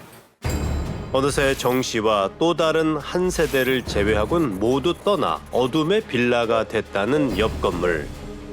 우린 한때 문제의 빌라에 살았다는 주민의 얘기를 들어보기로 했습니다. 저희가 이사를 왔었는데 정말 시끄러울 게 하나도 없었어요. 진짜 그분이 이사 오고 이제 모든 문제가 다 시작이 되는 거예요. 평화로운 일상에 균열이 생긴 건 3년 전 정 씨가 입주를 하면서부터였다고 합니다. 한 번도 쉬는 날이 없었어요. 그 집에 살면서. 이 생각도 있어요. 벽 바깥에서 망치질을 하나? 진짜 온갖 소리가 개발하고 있는 것 같다고. 늦은 밤 쉼없이 발소리를 내며 계단을 오르내리는가 하면 네, 저 가봐야지 저거 어떡하냐. 몇 번이고 주민들이 항의를 하러 찾아가 봤지만 그때마다 경찰에 신고를 하는 건 되레 정 씨였다는데요. 그 집 앞에 CCTV가 설치돼 있어요. 그분이. 그럼 바로 또 경찰이 와요. 뭐 주거침입이라고. 걸핏하면 주민들을 감시하고 경계하며 빌라 출입까지 통제했다는데요. 아니 나 주민이라니까. 그때 제가 만삭이었었어요. 출산을 앞두고 있었는데 너무 무서운 데다가 이 사람이 나한테 어떻게 해코지를 할 수 있을 것 같다는 그게 확신이 거의 있었단 말이에요. 결국 스트레스로 조산 위험 진단까지 받은 주연 씨는 입주한 지 2주 만에 다시 다른 곳으로 이사를 갔습니다. 주변 상인들은 그녀에 대해 뭐라고 얘기할까? 안녕하세요. 선생님, 뭐 좀 여쭤보러 왔어요. 이 옆에 빌라에 또 사시는 여성분 혹시 아세요? 지금 절제 좀 해줘봐요 지금. 여기는 만약에 문제 같은 건 있잖아요. 다 신고하고 막. 먼지 안 나는데 먼지 난다. 내가 여기 10몇 년을 장사했는데 먼지 난다. 구치소 2번이나 왔어. 가게 앞에 홍보물만 이렇게 좀만 설치해도 불법이라고 신고하고. 사정이 이렇다 보니 관할 관공서에도 정 씨는 이미 유명 인사였습니다. 저는 담당자인데 너무 스트레스 받아서 이번에 담당을 바꿨어요. 민원을 얼마나 자주? 주 2, 3회 정도 전화가 오고 가는 것 같아요. 뭐 무슨 과태료를 뭐 부과했냐 안 했냐. 부터 시작해가지고 당장 나와라. 그게 그 공무원의 존재 이유다. 꼭 그런 식으로 말씀하시면서 민원을 많이 넣었었죠. 그야말로 온 동네를 공포에 몰아넣으며 주변 사람들을 괴롭히고 있는 정 씨. 그런데 인터뷰를 이어가던 하영 씨는 한 가지 의아한 점이 있다고 합니다. 근데 오늘같이 이렇게 조용한 날은 없었어요. 왜냐면 이제 불도 켜져 있고 그럼 소음이 나야 돼. 정 씨가 전에 없이 잠잠하다는 건데요. 하영 씨에게 다시 연락이 온 것은 우리가 현장을 떠난 직후였습니다. 정 씨가 또 경찰에 신고를 했다는 건데요. 혹시 오늘 무슨 시비가 있으셨어요, 옆집이랑? 아니요, 그런 거 없었어요. 부딪히지도 않았고 뭐 마주친 적도 없는데 무슨 시비가 있었다는 거예요? 아, 옆집에서 뭐 시비가 있었다는 듯이 뭐 저희한테 신고가 와가지고. 아, 네. 저도 알죠. 이렇게 옆집에서 시비 거는 거. 네, 죄송합니다. 그녀를 직접 만나 얘기를 들어봐야겠습니다. 저 사람 아니야? 바로 우리가 만나고 싶었던 정 씨입니다. 안녕하세요. 잠깐 얘기 좀 나눌 수 있을까요? 저희 SBS 궁금한 이야기 와에서 나왔어요. 제가 지금 문제라고 저기로 들어온 거예요? 근데 나가는 자체가 전혀 원치 않아요. 이게 무슨 망신인데 이게 무슨 일이에요? 제작진과 마주한 정 씨는 참 당당했습니다. 저는 피해준 게 없어요. 근데 하는 얘기들이 제가 저번에 우리 살면서 지금 그 때문에 여러분들 때문에 피해받는 것도 있어가지고 지금 스트레스도 많고. 건물 내 소음은 본인이 낸 게 아니에요? 네, 일부러 내는 것도 없고. 자신 역시 소음 때문에 고통받는 피해자라는데요. 주민들의 입장은 다 거짓이라는 거예요. 네. 그래서 왜 나가게 된 거예요? 이게 제가 잘못한 게 아니에요. 처음부터 여기 주택에 문제가 많았어요. 그런데 대화를 하는 내내 태블릿 PC로 우리를 촬영하며 경계를 하는 정 씨. 그럼 녹화를 계속 하고 계시네요? 제가 말하는 거는 녹음하고 있어요. 경찰 왜 안 잠시 뒤 빌라 앞엔 경찰이 출동했습니다. 저 SBS 궁금한 이야기 와에서 나왔어요. 자주 나오시죠? 네, 많이 싸웠어요. 워낙 신고가 많이 들어가죠. 솔직히. 이번 주만 해도 수차례 이곳을 다녀갔다는 경찰도 난감하긴 마찬가지입니다. 네. 얘기 드리면서 네. 확인을 다 해주시는 거죠? 그럼 우리 먼저 가도 되죠? 신원을 확인하고 자리를 떠난 경찰. 그런데 정 씨는 우리와의 대화 도중 뜻밖의 얘기를 꺼냈습니다. 제가 한 가지로 얘기 드리면 제가 이사 오자마자 그 행위를 하시는 분이 있다고까지 저한테 얘기를 밑에 층에서 했었었고, 그리고 지금 분들하고 같이 살고 있는데 지금 어젠가 그저께 좀 되게 조용하더라고 갑자기. 근데 또 아까 전에도 소리 지르는 소리 들리고 또 밑에서 어젠가 도라이바 돌리는 소리를 새벽에다가 뭐 서로 튼 건지 뭐로 튼 건지 모르겠지만 계속 내면서 뭐 하는 것도 있고 해가지고 좀 동영상이 몇백 개 될 정도로 증거가 다 있어요. 그녀가 범인이라고 지목한 사람은 빌라 2층에 거주하고 있는 주민이었는데요. 저희도 엄청 많고요. 하나부터 여기까지 아무것도 모르시면서. 자료가 많지만 보여줄 순 없다는 정 씨의 말은 정말 사실일까? 우린 2층 주민 박 씨를 만나봤습니다. 선생님께서 소음을 내신다고. 제가요? 아니, 그게 제가 그런다고 하던가요? 그런 적 없고요. 저도 이사 가고 싶은데 애들 때문에 버티고 살고 있는 거예요. 황당하답니다. 당장 이사를 갈 수 없어 견디고 있을 뿐이라는데요. 이미 빌라를 떠난 사람들도 이곳에서의 생활은 암담하기만 했다고 합니다. LH 공사 찾아가서 좀 항의도 하고 그랬죠. 왜냐면 저희가 집 보러 갈 때도 LH는 지금 모든 상황을 알고서도 이걸 제공을 한 거잖아요. 한 달 이후에 또 이사를 해야 되니까 저는 이삿짐 비용이 또 들어가고 그런 모든 힘든 것들이 겪었으니까 너무 억울한 거죠. 한국토지주택공사 LH 임대주택에 당첨돼서 이곳으로 이사를 왔다는 주민들. 행운이라 생각한 것도 잠시. 정 씨로 인한 3년간의 피해에도 이렇다 할 해결책을 찾을 수 없었다는 건데요. 우린 LH의 입장을 들어봤습니다. 저희 입장에서는 그 계약서상에 국계 사유 빼고는 내보낼 수 없게 돼 있거든요. 주거 취약계층의 최말단에 계신 분들을 내보내게 되면 그분들은 갈 데가 없다는 거죠. 실질적으로는 가게 퇴근은 힘들다. 네, 맞습니다. 긴 시간 이웃들이 이사를 오고 또 떠나는 것을 지켜봤을 정 씨는 지금 어떤 입장일까? 그런데 그녀에게 전화가 걸려왔습니다. 여보세요? 네네네. 혹시 맞으시죠? 지금 취재를 계속 이어가시겠다는 거예요? 다른 분들이 저한테 피해를 받고 있다고 주장을 하고 있다고. 근데 저는 그분들한테 피해를 준 게 없어요. 결코 자신은 이웃들에게 폐를 끼친 적이 없다고 강조하는 정 씨. 심리 전문가는 피해 의식에서 정 씨의 행동이 시작된 거라 분석합니다. 우선은 주변에 있는 모든 자극을 자신과 연관지어서 생각하는 것 같아요. 또 한편으로는 사람에 대한 큰 트라우마 같은 것들이 있어서 사람들을 극도로 경계하고 나를 보호하기 위해서 상대방을 먼저 밀쳐내는 식의 행동을 가질 수도 있죠. 그렇다 해도 이 빌라의 상황을 그저 지켜만 볼 순 없는 일.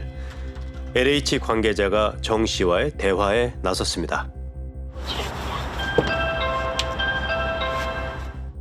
아무 대답 없이 침묵을 지키는 정 씨. 이분이 좀 더불어 살아갈 수 있도록 계속 연락처에서 보건소라든지 연계된 기관하고 같이 협업을 해서 좀 최대한 이웃들도 더 이상 피해 보지 않도록 제가 최선을 다하도록 하겠습니다. LH는 주민 모두의 평화를 위해 정 씨의 치료와 피해 주민들의 심리 치유에 힘쓸 것을 약속했습니다. 하지만 전국 곳곳에서 비슷한 일이 반복되는 상황에서 진정한 대안은 정말 없는 걸까요? 관련된 표준계약서 내용을 보면 소음을 유발해서 이웃에게 고통을 준다거나 공동생활의 질서를 좀 해하는 행위를 한다거나 이럴 경우에는 재계약을 거절할 수 있는 정도로만 규정이 되어 있습니다. 그 위반 행위를 중지할 것을 서면으로 2회 이상 통보를 하고 그럼에도 불구하고 위반 행위가 계속될 때에는 계약을 해지할 수 있다. 이런 취지의 규정이 개정이 되거나 도입될 필요가 있다고 보여집니다. 정 씨의 의아한 행동이 이어지는 동안 빌라 주민들은 하나둘 떠났고 남아있는 주민들과 주변 상인들의 불안은 여전히 크기만 한데요.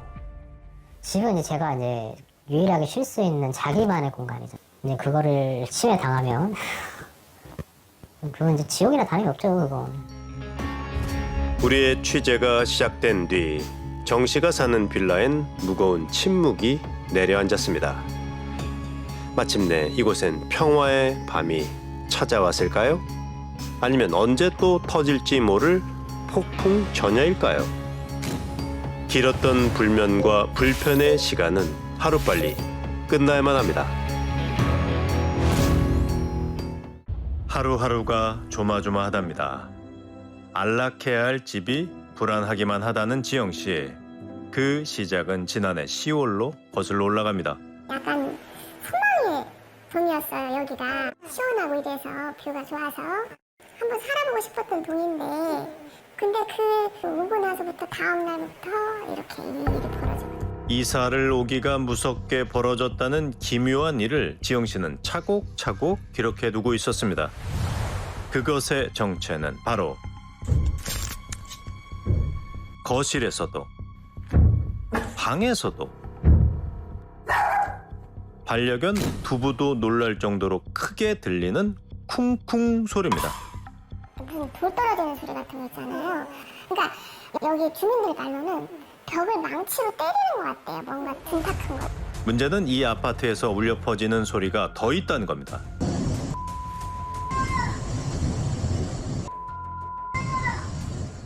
입에 담기도 힘든 욕설이었는데요. 계속 저렇게 새벽에도 하고 새벽 3시에도 하고 5시에도 하고 근데 저희가 감당이 안 되니까 결국 1년을 못 채우고 이사를 준비하고 있다는 지영 씨. 바로 그때 무슨 소리요? 창가에 서니 소리는 더욱 선명해지는데요.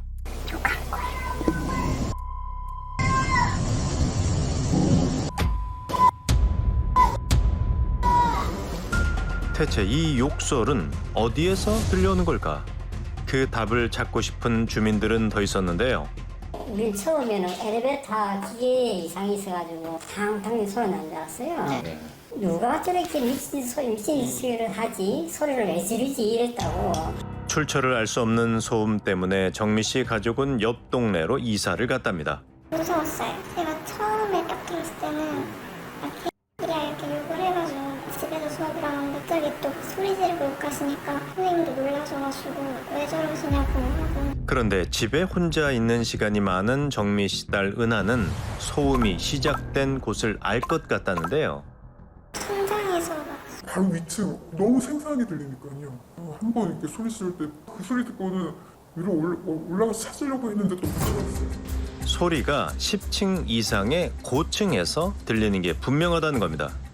그렇다면 다른 이웃들의 생각은 어떨까? 혹시 여기 동 밖에서 뭐 남자 목소리로 욕하는 고함 소리 뭐 이런 거 들린다고 해서 여기는 안 들려요. 그 위에니까 소리가 위로 올라가는 거예요. 남자의 욕설은 물론 쿵쿵거리는 소리도 듣지 못했다는 저층 주민들. 그런데 또 욕설이 아파트에 퍼지는데요. 오늘이야말로 범인을 찾겠다는 주민들이 한자리에 모였습니다. 고층 같은데 고층? 그러니까 여기 가는 데가 아니고. 주민들은 의심스러운 집이 한 곳 있다고 했습니다. 막 소리 지르고 그런다고 그러던데? 난 보지는 않았는데 저기 그 할아버지 같아. 집에 있는 할아버지 소리를 지르다고 하더라고. 우리 친구. 치매를 앓고 있는 1507호 송 할아버지가 소리를 지르는 것 같다는 겁니다. 주민들의 짐작이 맞을까? 우린 해당 호수를 찾아가 봤습니다. 할아버지는 소리 안 지르고 그냥 가만히 계셔. 아니 막 구청에서도 왔었다니까. 그래서 구청에서 왜 왔냐 그러니까 막 쿵쿵거리니까 이제 불법 건축을 뭘 한다고 이렇게 누가 신고를 했다는 거예요. 며칠 전 지자체 직원에게도 직접 소명을 했다는데요. 무엇보다 아니 아버지는 치매 아니고 엄마는. 얘는 그냥 보조기 붙잡고 힘이 없으니까 보조기 붙잡고 왔다 갔다 하느라고 조용조용하고. 할아버지 역시 기력이 없어 물건을 떨어뜨리거나 소리를 지를 힘이 없다는데요. 그런데 두드리는 건 그 10층에서 그런다니까요. 우리가 10층이잖아요. 같은 생각을 하는 사람 중엔 13층에 사는 지영 씨도 있었는데요. 소리가 날 때 제가 만났거든요. 집에도 문복이에요. 문 확 닫아버리니까. 그냥 자기는 아니고 나는 모른다. 남자의 소리를 따라 올라간 곳은 1407호. 그곳엔 70대 최 씨 부부가 살고 있었다는데요. 그런데 최 씨 아내의 반응이 어딘가 수상했다는 겁니다.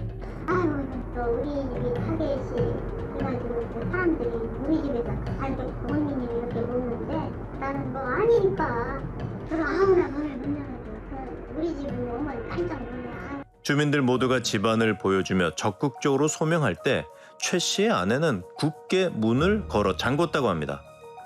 다음 날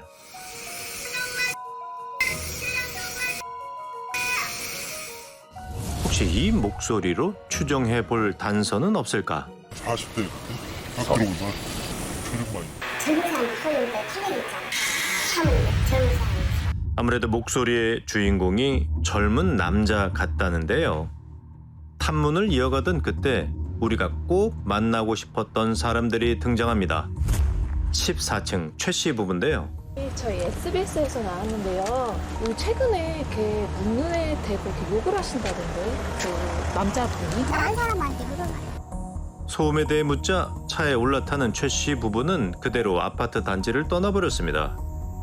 이들의 냉랭한 반응은 뭘 말하는 걸까? 내가 본가로도 굉장히 점잖은 사람들인데 그래서 나 이해를 못하겠어요. 진짜 사람자는 사람들이 모를 정도예요. 그런데 또 다른 이웃은 우리에게 뜻밖의 얘기를 들려줬는데요. 내 아들 데리고 다니더라고. 데리고 다녀요? 어디 갈 때 같이 가고 같이 사는 걸 알아요. 내 아들하고 같이 셋이 식구 사는 것 같아. 비슷한 얘기를 들은 이웃들은 더 있었는데요. 아들이 자고 있다고 무슨 소리가 나느냐고. 그런데 이 동네 분들은 그 집에 아들이 있는 걸 알던 거예요. 그렇다면 부부는 왜 아들의 존재를 숨기는 걸까? 아무래도 최 씨 부부를 다시 만나 얘기를 들어봐야겠습니다. 아드님은 혹시 아니 얘기하지 말라는데 아니라니까. 왜 물어보는 거예요 그걸? 아들에 대해 묻자 최 씨 아내가 목소리를 높입니다. 그러니까 여기 아파트에 고성으로 소음이 들린다라는 얘기가 있어요. 그러면 증거를 주세요. 그 아드님은 같이 안 계시는 거예요? 왜 물어보는 거예요? 그걸 뭔 자격으로 물어보느냐고. 사건 날 필요 없잖아. 제가 어제 들은 거예요. 그래서 안 되겠어. 이건 우리는 모르는 일이야. 우리는 몰리는 일. 그런데 돌연 내 목소리, 내 목소리. 최 씨가 자신이 소리를 지른 거라 말하는데요. 아니 그게 무슨 자기 목소리요. 여보, 거짓말하면 안 돼. 가자니까 가라고. 그럼 댁에 아드님도 같이 안 사시는 거고요? 없어요 집에. 가요 얼른. 목소리의 주인공은 정말 최 씨일까요? 하지만 주민들의 생각은 다릅니다. 전에 제가 밖에서 도로에서 뵀을 때도 두 분이 같이 있었는데 저희 집에 들어왔을 때 저희 딸이랑 들어왔을 때 벌써 소리를 지르고 있었다는 거죠. 이런 상황에서 주민들의 의혹은 오늘도 깊어만 갑니다. 아들은 의대를 가고 싶어 했지만 아빠가 하지 말라고 그랬다고 그 얘기를 얼핏 하시더라고요. 많이 다툼이 있었다고. 그때 큰 소리가 너무 심하게 나고 여러 번 나고 소리 지르고 그래서 도대체 사람을 감금하는 건지. 부부는 뭘 감추려는 걸까요? 아니면 누구를 지키려는 걸까요? 그리고 몇 시간 뒤 아파트엔 또 남자의 목소리가 울렸는데요. 더는 참을 수 없다는 이웃이 오늘은 경찰에 신고를 했습니다. 아파트를 떠들썩하게 만든 이웃의 정체가 마침내 드러나는 걸까요?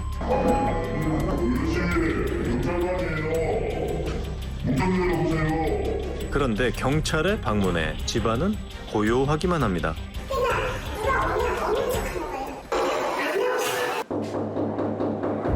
문을 두드리고 초인종을 눌러도 최 씨 부부는 묵묵부답. 왜냐면은 자해의 위험이 있을 때만 저희가 강제성을 동원할 수 있는 거라서. 어찌할 수 없는 상황에 답답함은 오늘도 이웃들의 몫이 됐는데요. 문제를 해결할 방법은 정말 없는 걸까요? 층간소음 규정에는 사람 목소리라는 표현이 들어가 있지는 않아요. 경범죄 처벌법에 인근 소란 행위 이를 처벌하는 규정이 있고요. 10만 원 이하의 벌금, 구류 또는 과료에 처하도록 규정을 하고 있습니다. 의심이 되니까 꼭 조사 좀 해달라고 하고 경찰이 좀 의지를 보여야죠. 그래야지 뭔가 좀 해결이 될 수 있을 것 같습니다. 벌써 1년 넘게 이곳 주민들은 정체 모를 이유 때문에 답답한 생활을 이어가고 있는데요. 무더운 여름이 끝나고 선선한 바람이 불어올 때 창밖에선 어떤 소리가 들려올까요? 적어도 그때 듣게 될 것은 욕설도 쿵쿵거리는 굉음도 아니었으면 참 좋겠습니다. 남편의 공장 한편에 위치한 컨테이너를 개조해 근근히 생활하고 있다는 부부. 씹는 것도 그렇고 화장실도 저 떨어져가 있는데 너무 불편한데도 어쩔 수 없이 이어가 있어요. 집이 무서워서 하루라도 못 있어요. 알고 보니 두 사람에겐 멀쩡한 보금자리가 있답니다. 집을 다 진짜 다 떼부사요. 제가 이렇게 한번 보세요. 정거라고 따로 고를 못 안았습니다. 110개 요거 추려놓은 거라니까요. 말도 못해요. 무려 100여 개가 넘는다는 증거. 그 속에 담긴 건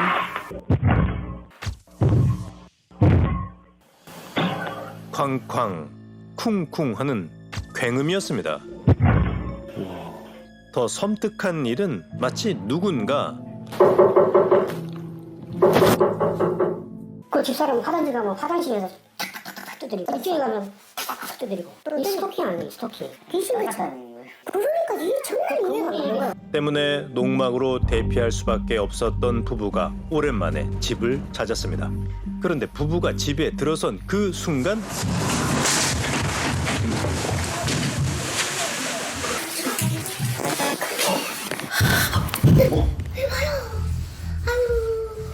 불편한 이유 때문에 고통받는 이들은 더 있었습니다.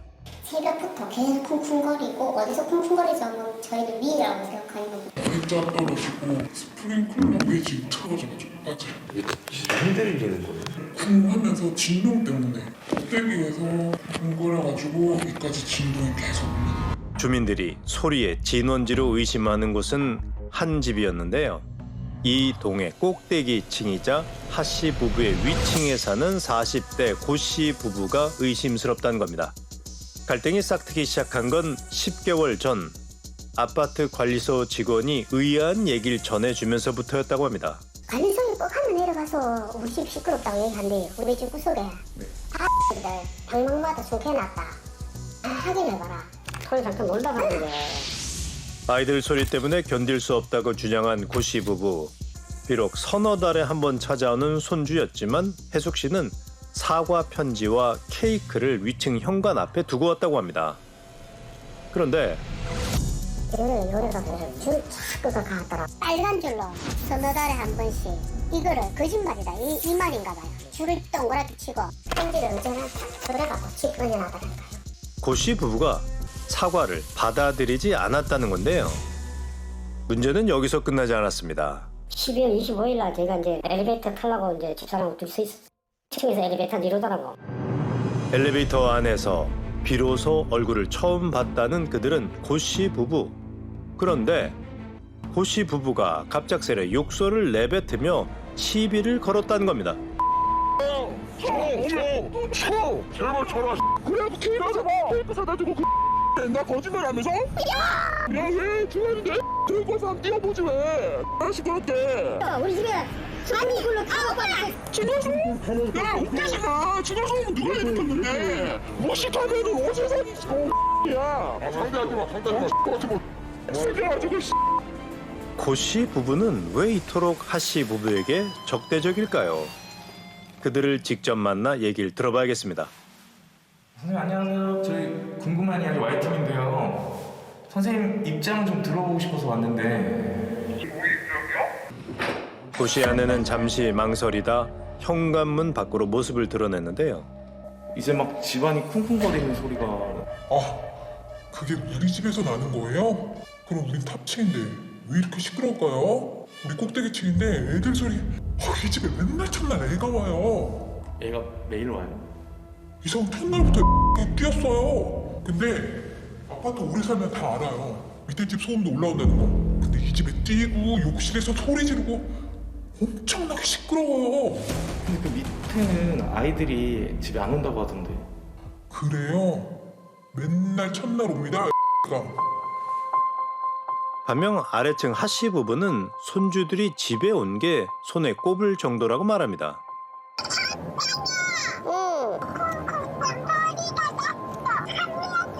할매 집에 오고 싶어 안 오고 싶어? 오고 싶어. 가끔 물어본다니까요 지금도. 할매 집 아직도 쿵쿵쿵 해요? 도깨비 나왔어요? 이렇게 물어봐요 3살짜리가. 쿵쿵거리는 의문의 소리가 들려온 곳은 분명 위쪽이었습니다. 우린 20년 경력의 층간소음 전문가와 함께 하 씨 부부의 집에서 들리는 굉음을 분석해 보기로 했습니다. 주파수 대역을 봤을 때 315에서 250 정도가 나온 주파수 대역이면 아주 좀 묵직한 거여야만이 그런 저주파음을 낼 수가 있어요. 어떤 물건을 떨어뜨렸다는 거예요, 이거는. 가벼운 뭐 이렇게 조그마한 아령이 아니라 못해도 한 5kg에서 10kg 정도 나가는 그런 아령 같은 거. 참으로 궁금합니다. 이들은 왜 이 소음을 일으키고 있을까? 처음부터 우리 집에 뭐라고 했는지 알아요? 엄청나요. 우리 집에 뭐 인터폰 해가지고 소리 지르고요. 인터폰에 소리를 질렀다고요? 이게 어디서 저희 신랑 멱살 잡았어요. 아래층에서 먼저 폭력을 쓰고 고성을 질렀다는 겁니다. 게다가 스토킹에 협박에 벌써 2가지나 있기 때문에 됐어 그만해. 이해할 거를 주지 말고. 결과가 다 나왔나요? 밑에 집 얘기 주제로 해서 그냥 쓰세요. 스토킹 피해까지 당하고 있다는 말을 끝으로 고 씨 부부는 자리를 떠났는데요. 아랫집 하 씨 부부는 그저 황당할 따름이랍니다. 그때가 겨울인데 창문을 열고 흥겨워 12월달 내가 보고 있더라고요. 4번을 그래 봤어요. 딱 눈이 맞췄어요. 스토킹하는 거 아닌가 그런 걸 들더라고요. 내가 휴대폰을 이제 그냥 이렇게 할 때 싹 틀더라고요. 촬영 안 했죠. 그거 스토킹했다 이런 식으로 이제. 위층에서 일거수일투족을 지켜보는 것 같아 확인차 휴대전화 카메라를 들었더니 스토킹 혐의로 신고를 한 거라는데요.